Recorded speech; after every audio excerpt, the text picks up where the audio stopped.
ఇంకో పక్కన చాలామంది సర్వేలు కూడా మీరు ఫాలో అవుతూ ఉంటారు, కన్ఫ్యూజ్ చేస్తూనే ఉంటారు. తెలుగుదేశం పార్టీ కంటే బెస్ట్గా సర్వేలు చేయించుకునే వాళ్ళు ఎవరు ఉండరని నా నమ్మకం. నేను ఒక్క సర్వే పైన ఆధారపడను. అనునిత్యం అనేక విధాలుగా సమాచారం వస్తూనే ఉంటుంది. క్యూఆర్ కోడ్ మొదలుకొని, డిజిటల్ పెనిట్రేషన్ మొదలుకొని, క్యాపీ మీరు ఏ సర్వేలన్నా ఎవరేం చెప్పినా వాళ్ళది ఒక సర్వే. వాళ్ళందరివి కలిసి నేను డేటా అనలిటిక్స్ చేసుకొని ఏది వాస్తవం, క్షేత్రస్థాయిలో ఏమనుకుంటున్నారో రియల్ టైంలో తెప్పిస్తున్నానని చెప్పి కూడా నేను మీకు తెలియజేస్తున్నా. అది మీ అందరితో షేర్ చేసుకుంటాను. నేను ఒకటే విజ్ఞప్తి చేస్తున్నా, మనమేమనుకుంటున్నాం అనేది కాదు, ప్రజలు మనల గురించి ఏమనుకుంటున్నారో అది ముఖ్యం. ఒక వ్యక్తి మీద కానీ ఒక ప్రభుత్వం మీద కానీ అది అనునిత్యంగానే మనం తెప్పించుకోగలిగితే మనం తప్పులు చేయడం మానేస్తాం. నేను ఆ విషయంలో కూడా చూస్తున్నాను.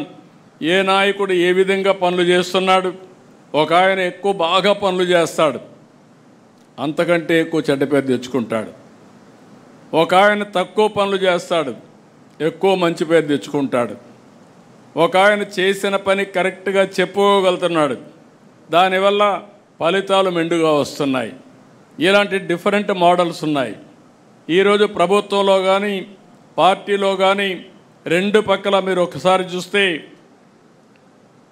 క్షేత్రస్థాయి నుంచి రాష్ట్ర స్థాయి వరకు ఎప్పటికప్పుడు అధ్యయనం చేసి దాన్ని కరెక్ట్ మెజర్స్ కూడా తీసుకుంటున్నాం.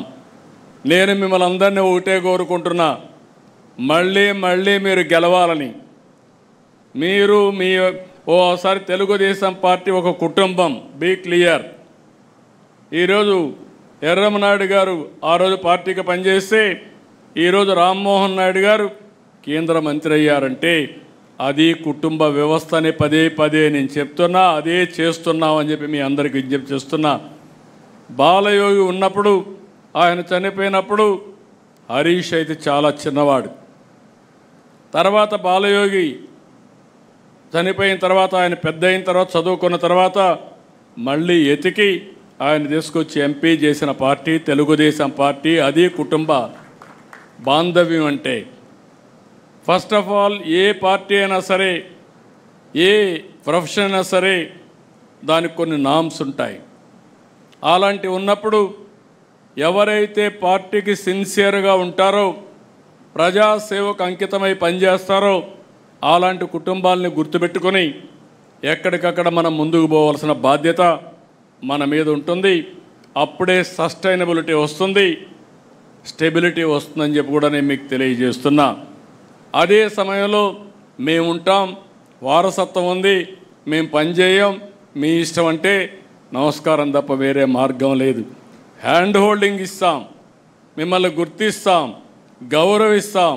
అదే సమయంలో దాన్ని నిలబెట్టుకోవాల్సిన బాధ్యత కూడా ఉంటుంది. ఈ విషయం కూడా మీరు గుర్తుపెట్టుకోవాల్సిన అవసరం ఉంది. ఈరోజు మనందరం ఎప్పుడు కూడా ఎన్నికలు లాస్ట్ 1 year ఆలోచిస్తూ ఉంటారు. 4 ఏళ్ళు పట్టించుకోకుండా లాస్ట్ 1 year క్యాంపెయిన్ చేస్తే, లేకుంటే మనం ఏదో చెప్తే ప్రజలు నమ్మడానికి సిద్ధంగా లేరు. అందుకే మొదటి సంవత్సరం నుంచి చిన్న పొరపాట్లుంటే కరెక్ట్ చేసుకుంటాం. మన పాలసీ నిర్ణయాలు ఏవైనా తప్పుంటే అవి కూడా సరిదిద్దుకుంటాం. మన పరిపాలనా విధానంలో ఏమైనా లోటుపాట్లుంటే అవి కూడా కరెక్ట్ చేసుకుందాం. మన ప్రవర్తనలో కూడా ప్రజలకు నచ్చని విషయాలు, మన కార్యకర్తలకు నచ్చని విషయాలుంటే అవి కూడా కరెక్ట్ చేసుకుందాం. కడాన మీరు ఒకటి గుర్తుపెట్టుకోవాలి, రైట్ పాత్ అనేది ఒకటే, ట్రూత్ అనేది ఒకటే. ప్రజలు మెచ్చాలి, కార్యకర్తలు ఆమోదించాలి. తెలుగుదేశం పార్టీ ఎన్నికలప్పుడు ఏ మెజారిటీ వచ్చిందో దానికంటే అనునిత్యం ఇంకా మెజారిటీ పెంచుకునే విధంగా ప్రజా విశ్వాసాన్ని పెంచుకోవడం కోసం మనం పనిచేస్తున్నామని చెప్పి కూడా నేను మీకు తెలియజేస్తున్నా. ఇది మీకు అందరికీ కూడా కొంత కొత్త అనిపించవచ్చు, ఏంటి ఇవన్నీ అవసరం అని అనిపించవచ్చు. కానీ మనం చేసే పనులు నేను డిఫరెంట్ టైమ్స్లో డిఫరెంట్ చేశాను. ఒకప్పుడు 95లో మీరు ఒక్కసారి చూస్తే నేను వస్తున్నానంటే రాష్ట్రంలో అందరూ భయపడిపోయేవాళ్ళు. ఎక్కడ హెలికాప్టర్ ఎక్కుతానో తెలియదు. ఐఏఎస్ ఆఫీసర్లు కానీ, మన మంత్రులు కానీ, మన ఎమ్మెల్యేలు కానీ అందరికీ భయం ఉండేది. అందుకే తప్పులు చేయడానికి సాహసించేవాళ్ళు కాదు. ఇప్పుడు కాలం మారింది, కానీ టెక్నాలజీ వచ్చింది. మీకు పదే పదే సమాచారం తీసుకొని చెప్పకపోతే మీరు వినకపోతే మీరే కాదు అధికార యంత్రాంగం కూడా ఏ విధంగా ప్రజాహితం కోసం పనులు చేయాలనో అవి మాత్రం తప్పవని మరొక్కసారి తెలియజేస్తున్నా. నిన్నే స్టార్ట్ చేశాను. ఇప్పటికే 4 ఎమ్మెల్యేలు పిలిపించి మాట్లాడాను. 1-to-1 మాట్లాడుతున్నా. అవసరమైతే ప్రతిరోజు 1 గంట పెట్టుకుంటా. ఒక 4 మీతో మాట్లాడతా. నిర్మోహమాటంగా మీకు చెప్తా. మీరు చెప్పింది వింటా. మళ్ళీ నేను గైడ్ చేస్తా. మారితే శుభం, మారకపోతే మనం ఏ విధంగా ముందుకు పోవాల్సిన అవసరం ఉంది. ఈ విషయం కూడా నేను చాలా స్పష్టంగా ఉన్నా. మొహమాటం లేదు, ఎవరి విషయంలో మొహమాటం లేదు. నా విషయంలో కూడా చెప్తున్నా. నా కార్యకర్తలు ఎక్కడ నా కాన్స్టిట్యూన్సీ తప్పులు చేసినా వాళ్ళని పక్కన పెట్టడం తప్ప చెప్పిన తర్వాత మార్చుకునే విధానంతోనే ముందుకు పోతామని చెప్పి కూడా నేను మీకు తెలియజేస్తున్నా. ఇంకొక పక్క నేను ఎప్పుడూ మాట్లాడుతున్నా పాజిటివ్ పాలిటిక్స్, క్లీన్ పాలిటిక్స్. ఇది ఎప్పటికీ శాశ్వతంగా గుర్తింపు ఉంటుంది. ఈ విషయం మీరు గుర్తుపెట్టుకోవాలి. ఈ దేశంలో ఎవరు మాట్లాడుండరు. 2000 రూపాయలు రద్దు చేయాలని ఆ రోజు చెప్పా. 1000 రూపాయలు రద్దు చేయాలని ఆ రోజు చెప్పా. ఈరోజు 500 రూపాయలు కూడా రద్దు చేయాలని చెప్తున్నాను. ఎవరి దగ్గర డబ్బులుంటే సేవా కార్యక్రమాలు చేసి మంచి పేరు తెచ్చుకోండి, కానీ ఎన్నికల్లో ఓట్లు కొనడం అనేది చాలా బాధాకరం.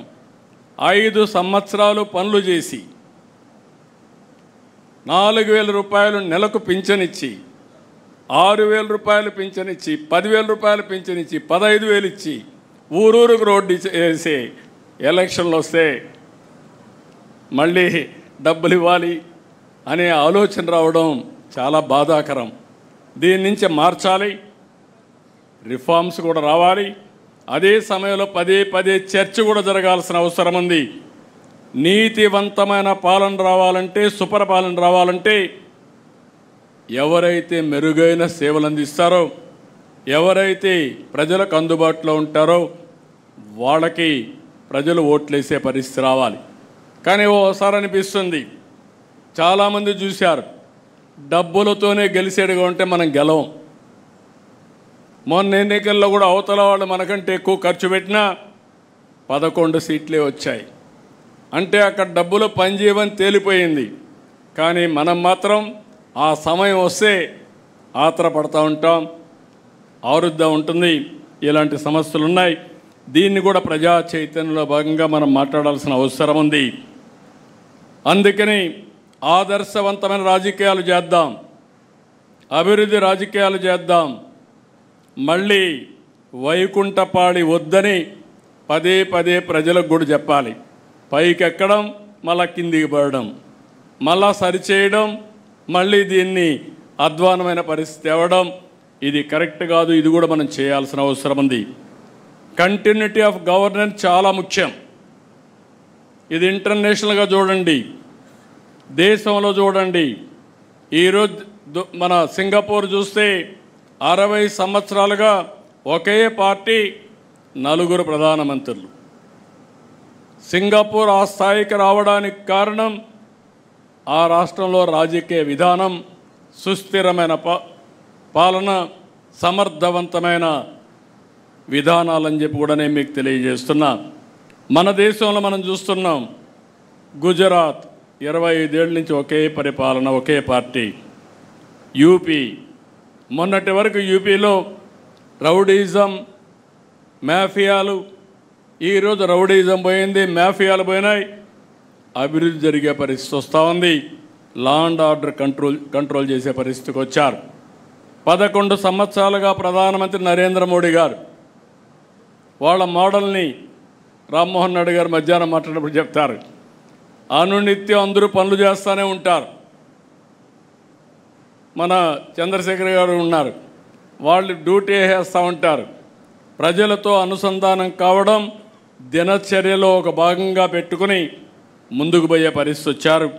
అందుకే ఈరోజు మీరు చూస్తే 11వ స్థానం నుంచి ఆర్థిక వ్యవస్థ దేశంలో 4వ స్థానానికి వచ్చే పరిస్థితి వచ్చింది. ఇలాంటివన్నీ కూడా ప్రజల్లో చర్చనీయం చేయాలి, డిస్కషన్ చేయాలి. 5 ఏళ్ల తర్వాత ఎన్నికలు ఉన్నాయి, 5 ఏళ్ల తర్వాత లాస్ట్లో మాట్లాడదామంటే మీరు ఆ రోజు ఏం మాట్లాడినా ఎన్నికల కోసం మాట్లాడుతున్నారని, స్వార్థం కోసం మాట్లాడుతున్నారని ప్రజలు అర్థం చేసుకునే పరిస్థితి ఉంటుంది. అందుకే మనందరం గుర్తుపెట్టుకోవాలి, 19లో కానీ మనం గెలుసుంటే ఈ రాష్ట్రం ఎక్కడుండేది? 2004లో అప్పుడు గెలుసుంటే తెలుగు జాతి ఏ స్థాయికి వెళ్ళేదో మనం గుర్తుపెట్టుకోవాల్సిన అవసరం ఉంది. ఇక్కడ ఇంకొక విషయం కూడా, రాష్ట్రంలో గడిచిన ప్రభుత్వం తెచ్చినటువంటి బ్యాడ్ ఇమేజ్ అంతా కూడా క్లీన్ చేయాలంటే చాలా సమయం పడుతుంది. అయితే మన మీద ఒక నమ్మకం ఉంది, ఒక విశ్వాసం ఉంది, ఒకప్పుడు ట్రాక్ రికార్డు ఉంది. అందుకే ప్రజలు ముందుకొచ్చి పెట్టుబడులు పెట్టడానికి కూడా ఉత్సాహాన్ని చూపించారు. ఈరోజు మీరు చూస్తే గడిచిన 1 ఇయర్లో 9,34,000 కోట్ల రూపాయలు పెట్టుబడులు వచ్చాయి, ఒప్పందాలు చేశాం. దీనివల్ల 8,50,000 మందికి ఉద్యోగాలు వస్తాయి. ఈరోజు TCS, Google, Cognizant, ArcelorMittal, BPCL, Reliance, Adani, Birla, Jindal, all brands are here. ఇంకా చిన్న చిన్న కంపెనీలు అన్నీ వచ్చాయి. ఆల్మోస్ట్ అన్ని కంపెనీలు వచ్చే పరిస్థితికి వచ్చింది. మనం కూడా ఒక ప్రణాళిక ప్రకారం వర్కౌట్ చేస్తున్నాం.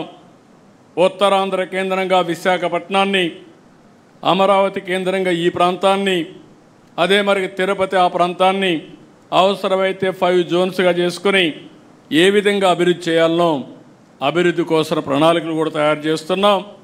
అదే మరిగా రతన్ టాటా ఇన్నోవేషన్ హబ్ కింద హబ్ అండ్ స్పోక్ మోడల్ పెట్టుకొని ప్రతి ఒక్క ఇంటికి ఒక ఆంటర్ప్రెన్యూర్ని ప్రమోట్ చేయాలని కూడా ఆలోచిస్తున్నాం. ఇంకొక పక్క మీరు చూస్తే ఉత్తరాంధ్ర సుజల స్రవంతి, దీనికి కూడా శ్రీకారం చుట్టాం. ఈ సంవత్సరం అనకాపల్లి వరకు నీళ్లు వెళ్తాయి. రాబోయే సంవత్సరం విశాఖపట్నం నుంచి అవసరమైతే దీన్ని వంశధార వరకు కూడా కనెక్ట్ చేసే దానికోసం ఒక ఆలోచన పెట్టుకొని ముందుకు పోతున్నాం. ఇంకొక పక్క ఎప్పుడూ పెట్టని విధంగా రాయలసీమలో అందరి నీవా పైన ఒక్క సంవత్సరం 3,873 కోట్ల రూపాయలు ఖర్చు పెట్టి పనులు పూర్తి చేసిన పార్టీ తెలుగుదేశం పార్టీ అని చెప్పి కూడా నేను మీకు తెలియజేస్తున్నా.